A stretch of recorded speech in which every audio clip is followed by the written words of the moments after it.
What is going on, guys? Today we are going to be talking about your Pokemon and item storage, and a lot of people have probably done this over time, but I thought I'd take my spin on it. I'm trying to go with the basics to start with. We're going to be looking at different Pokemon in Great League and Ultra League coming soon, as well as kind of going over events, going over raid stuff, all of the mix that makes Pokemon Go. I am personally a day one player, even though the account isn't. We took a fair few years off and on kind of playing it as and when, then came back to kind of community days, and now we're back onto it and starting to try and really go for it, to be honest. So we're going to be talking about what is the best way to manage your storage, and mainly because of this, it is, 200 Pokecoins to get 50 spaces on either. I believe you can take them to about 5,000 now. I don't know the actual figure for that. We will have a look in a moment. But that is, I think roughly I worked it out at about 16.5. If it's upwards of 5,000, about 17 to 18,000 coins for one set. And to figure that out, if you are a free-to-play player, then you're going to have to be doing a lot of gyms, because I believe it worked out at getting 50 coins a day for about 310 days in a row, or 320 days in a row, with 16,000 coins. So that takes it to 4,000 item storage, which, to be honest, over time, that's not too bad, because you don't necessarily need a Poke storage to 4,000 straight away. I think items always good to get up, because then you can hold more balls, meaning you can catch more at more times. That naturally is quite a good thing. For instance, the event that we've got now with the Hisuian Cup, I think is how you pronounce it, you can send, or you can receive 45 gifts, and you can send, I think, about 145 or something like that. So you are gaining extra gifts every single day that you don't normally get. If you max out at 1,000 items and you've got 300 Pokeballs, compared to maxing out at 2,000 Pokeballs, you can tell me who's going to go down quicker in terms of not having to spin a Pokestop and depleting their balls, basically. So that is personally where you're going to go for it. But the big thing for me is how you store or how you transfer your Pokemon. And to be honest, there's a couple of ways you want to do it. Personally, the way I like to do it is shinies are a must. I think everybody has to be keeping their shinies, at least one of either one evolution of them, if you like just the final evolution.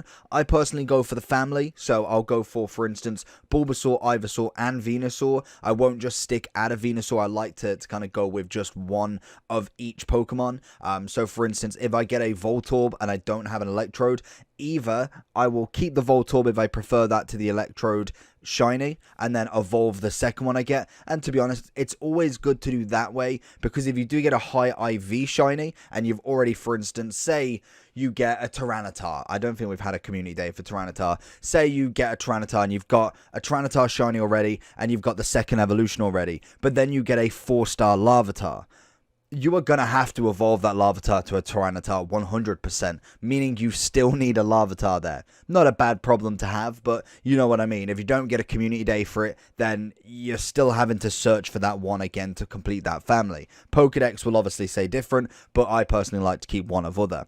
If you do get another shiny, I personally keep them as a spare. So for instance, anything that normally isn't a community day, if we do get a couple of community days, I have started to keep a spare with the community day move. So I'll normally keep maybe 1 to 3, depending on how good the Pokemon is in terms of kind of how it looks, and also how it is in PvP. I think the one we've had recently was Starly, so we've had 3 of them at decent IVs. Obviously that doesn't matter for trades, but also we do have the Guston, and they are evolved the whole way. The next kind of Pokemon I personally have is obviously Hundos. They are a big one. I think, again, if you are, I suppose if you're not necessarily a PvP person, really, or even that many raids, to be fair, if you're just literally catching, you kind of participate in raids every now and then, but you don't necessarily look at IVs, it probably doesn't matter too much. But then again, I don't know how much you're going to be looking at managing your storage, but Hundos are definitely the ones to keep. If you are new to Pokemon Go, that is a 4-star. So when you click on appraise on the menu,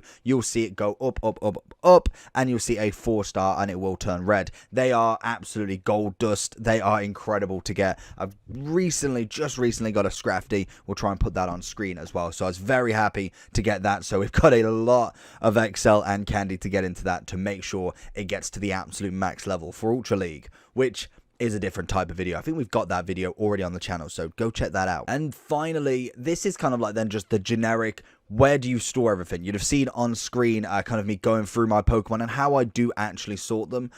Personally, what I try and do is keep it as very limited as possible. Shinies, Hundos, Nundos, which is a term I think some people use, is 0 stars. Normally, I will probably only keep them if they're shiny. Whether I'd keep like a complete 0-star Pokemon, maybe if it's an event, but more than likely, it really solves no purpose. I don't think many people will trade, for instance, just for a 0-star Machop. May do. People may have that collection, but again, it's not necessarily in my facet to really do it. But you can find people that do that. So shinies, hundos, and then what I try and do is good IVs. I personally am trying to get into Great League, Ultra League, Master League, trying to get into PvP a little bit, as well as keeping your raid Pokemon as well. They, again, don't necessarily need massive IVs, but always do help for hundos. So I will keep all of the meta ones, all of your Dragonites, all of your Tyrannitars, anything with big CPs, with good hard hitters, and also types. So for instance, if I'm going against say Moltres has just gone, you're looking at ground, you're looking at water, mainly focusing on the ground. You're looking at your Rhyperias, your Tyrannitars, you're looking at your I suppose, is it Rhyperia and then Golem? Yeah, Golem. Trying to think who was actually in my team. I think there's a couple of others, but they're the newer gen that I don't know the name off the top of my head. But all of your ground types, I would look at, for instance, if I'm brand new starting out, I would look at 5 types, or at least 5 Pokemon. It can be the same Pokemon, or it can be different depending on how your Pokemon are set up currently, and work on them. So you have got 5 Pokemon to start with that you are working on. You get it up to, say, at least 2,000, 3,000 CP if you're already halfway there, but making sure you've got a good team for every type. So, you know, raid battles are going to be okay, you know, the grunt battles are going to be okay, and then also PvP is something to work on at the same time, or at least after you've kind of got a nice base to raid off. And the main reason for the raids to start with is because PvP, it can be done whenever. Obviously, seasons come and go, but in terms of PvP, you can kind of go with a base team that's decent. You don't necessarily have to have the perfect IVs, the perfect setup. Some of it does help, but if you do lose a few, personally, I've now managed to get to just about 18.5 level. Now I'm finding it a little bit more difficult because you got to know the moves, you've got to know the clicks, the different types have got to be absolutely on point. You find that some people, they just know it. They know the clicks, they know how many shields you've got in terms of when you're going to use them. They can predict pretty much the match with seeing your first 2 Pokemon and then just kind of guessing on the back, really. Whereas I'm personally getting new to it, starting to grind out a little bit, but once you start losing, they'll put you against people of your own level. You'll go down a couple of levels, not necessarily the level itself, but the levels of battlers that you're going against, and then you go back up, you come back down, so you can naturally just keep going with it. With raids, you need the high rated CPs, otherwise you're not going to be able to do it, or at least you're not going to be able to withstand a lot of beating. You do use raids with friends. You can obviously remote raid, you can invite people, so you're not necessarily on your own for it, but the higher you've got, the better chance that you're not going to have to use so many revives. You're not going to have to use kind of all of your Pokemon to be able to get one raid done, especially if you're going on a spree. Dialga took me about 27 to 28 raids. To say that I didn't have that many revives from them raids is crazy. I think I'm only just about recovering my whole team because of not necessarily receiving 12 revives on a team where maybe I was the highest, and then not necessarily everybody else doing a mass amount of damage, to then sometimes getting 4 to 5 revives but only losing 3 Pokemon because the team is just cracked around me. But that is, again, a big thing. You want to make sure all of your Pokemon are massive CP up as much as possible to get them raids done easier. You're never going to be able to solo them, well, at least some of them anyway, unless you are level 50, but again, you're not necessarily looking on this video of how to manage. But that personally is where I would start. I'd be looking at CPs, raid Pokemon, get yourself your tags. We'll have to look at a video on tags as well, on the kind of better ways to kind of set it up, and the generic ways as well. There is kind of like a normal way that a lot of people do set their tags up if they are raiding, evolving, best buddying, PvP or non-PvP, so there is different things that you can do there, but that again is another video that will be somewhere on this once we have done it. But again, that is going to be the big thing, is to be able to get them done, and then you work on your PvP if you are interested. If not, that makes it twice as easy, and you just have to work on your raid Pokemon. Personally then, you've got to think of two different things, and it's a thing that I was massive with. I love to keep one of each Pokemon. So I like to keep a Bulbasaur, I like to keep an Ivysaur, Venusaur, Charmander, Charmeleon, Charizard.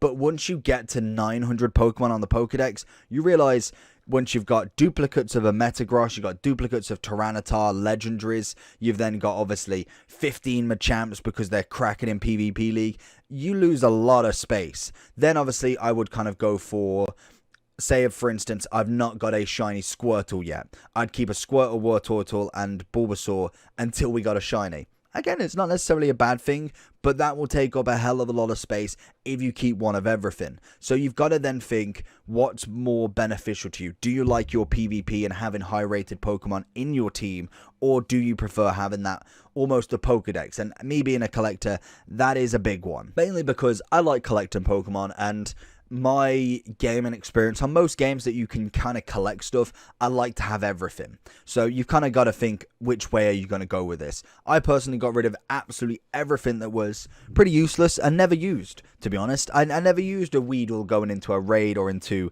a Grunt Battle because it is pointless. A shiny, good, fair enough. I'm going to keep a shiny. I'm not going to get rid of a shiny. They're hard to get. And if it's not a community day, you most definitely don't have a family without a consistent amount of playing and a little bit of luck.